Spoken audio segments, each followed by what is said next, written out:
What is this energy, bro?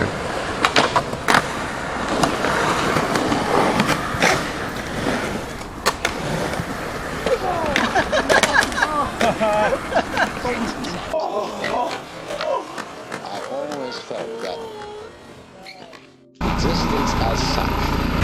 What is he doing? Bro, Ben can see the people inside of the ambulance.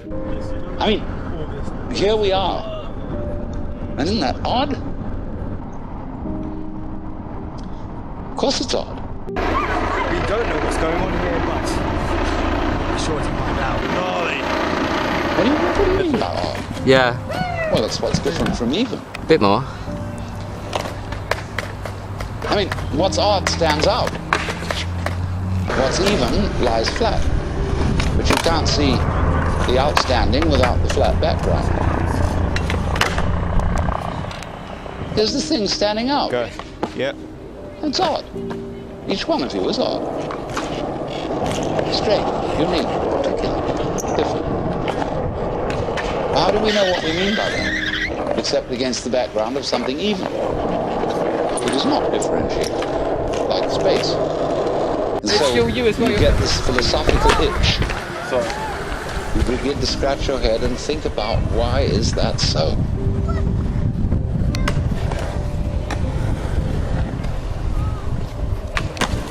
Well, after a while, you realize that's a meaningless question. And you ask, how is it so? Well, that leads you into science and other investigation. So you want to know, what is it? I mean, this happened. This thing called existence. Bash. What is it? Fucking kneecap. Shut up, you pussy. You ask that question long enough and it suddenly hits you. That if you could Oh, I thought you answer, come for my head. you wouldn't know what terms to put the answer in. I mean, when we investigate the properties of nature, and we do get some answers, all the answers are in terms of particular structures, forms, patterns. And these can be measured, and their behavior can be predicted. But when I want to ask the question, what are the forms made of? I mean, what is it really? We can't think of any way in which we could answer the question. Because we would have to have a class of all classes. When you ask the question, what? It's like saying, is you is or is you ain't? Sorry about that. Is you animal? Is you vegetable? Is you living? Are you Republican or Democrat? Are you male or female? Are you a Christian or a Jew or a Hindu or what have you? We classify always to give an answer to the question, what is it? And when you classify, you distinguish an inside group from an outside group. Right. So what we want to know is, what is the group of all groups? Well, we can't imagine what the outside would be. So we can't answer the question. What is it? So the physicists finally abandoned the quest for stuff. And they gave us a description of the universe entirely in terms of form. The pattern, not the stuff. When people ask, what's the what? Yeah, but you can't do that. What's the pattern made of? Surely there mustn't be an answer to that. See, what happens is, when you turn up the microscope, all stuff turns into form. It becomes articulate. You know, the carpet looks like some sort of stuff. But when you look at it under a microscope, you will see the crystalline structure of the nylon or whatever it's made of. See? They want to know, what are those crystals made of? Right?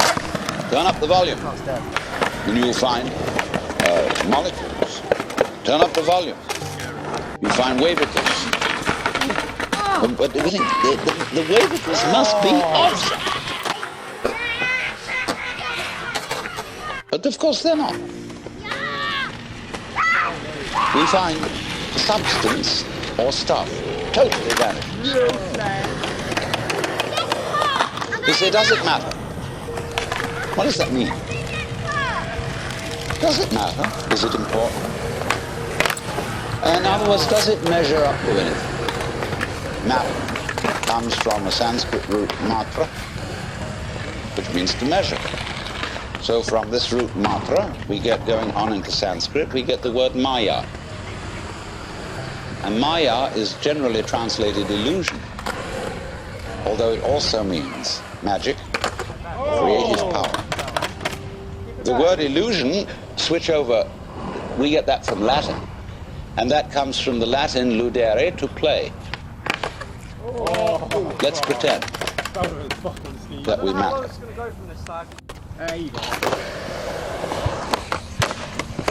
Oh, you fucker! See, the world is a musical phenomenon. Good music never refers to anything except the music itself. You don't ask Mr. Bach, Mr. Ravi Shankar, what do you mean by this music? What is it intended to express? Listen.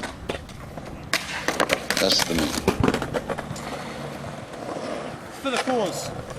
Giraffes are giraffing, trees are treeing, stars are starring, clouds are clouding, rain is raining. And if you don't understand, look at it again. And people are people.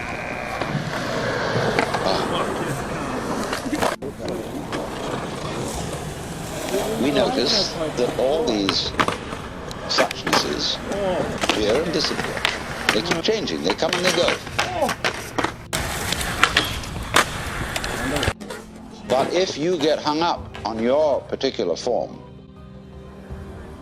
I'll have to alter the language a little bit, because you see, your form makes a duality, whereas you are your form. You're what you're doing. Now, you think, for some strange reason, I must make that go on as long as possible. In the building. And therefore, you think you have an instinct to survive. And so the only thing anybody can agree about today, so far as the discussion of ethical and moral problems are concerned, is that we ought to survive. And therefore, certain forms of conduct have survival value and certain forms don't. But when you say to yourself, you must go on living, you put yourself in a double bind. Because we said to a process which is essentially spontaneous, that it must happen. And the basic form of the double bind, which is imposed upon all children, is you are required to do that which will be acceptable only if you do it voluntarily. So when we say to ourselves, you must go on, the reason is that we are not living in the eternal now, where reality is. We are always thinking that the satisfaction of life will be coming later. No, it is. Which is to say, only suckers will hope in the future.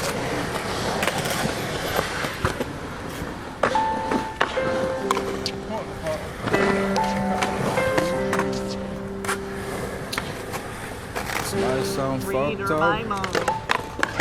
I've been drugged up every single day since the lost that I've been.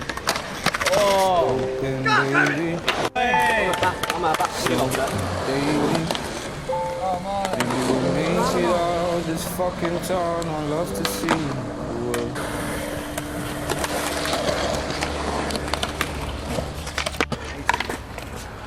I don't know if it's alright to leave all this behind.